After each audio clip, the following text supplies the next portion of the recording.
આજના વિડીયોમાં આપણે થોડીક જ તે માહિતી આપવાની છે અને વિડીયો પણ નાનો જ તે સાઇઝમાં નાનો જ તે છે 2 થી 3 મિનિટનો. હવે બનાવું શું વિડીયો કેવડોક લાંબો બને છે એની ઉપર આધાર. બાકી જણાવવાનું તો એવું કે આપણા તુરિયામાં આ 2 પાંદડા ફૂટી ગયા છે, આવી ગયા 2 પાંદડા, અને અમુકમાં ત્રીજું પાંદડું પણ છે. પણ આમાં કીડીઓ આવવા મળી છે. હવે કીડીઓ કાપી ન નાખે તો થાય. આમાં લાલ કીડીઓ આવી ગઈ છે ઘણી જગ્યાએ.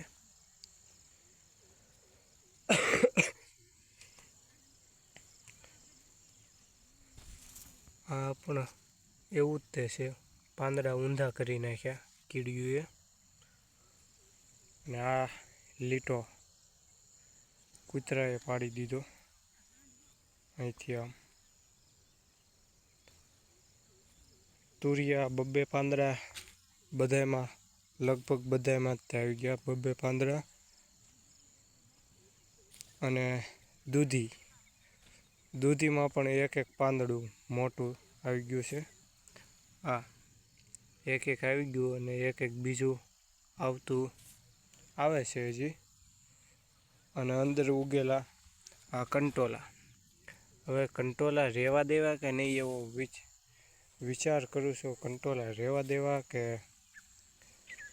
અત્યારે કંટોલા તો ઉગી ગયા, પણ હવે એ ફાલમાં આવે તો થાય.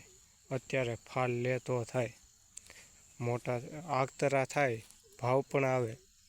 અને જો એ ફાલ લે તો કામનું.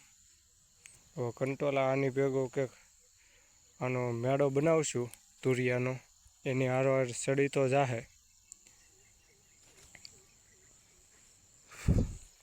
બાકીની કોઈ ખાસ જાણકારી આજ માટે તો નથી. કાલ પાણી ચડાવવું જોઈએ. બાકી આવા જ વિડીયો જોવા માટે આ ચેનલને સબસ્ક્રાઈબ કરી લેજો. હજી તુરિયા મોટા થાય એટલે મસ્ત વિડીયો આવી જાય દરરોજ. બાકી જય માતાજી.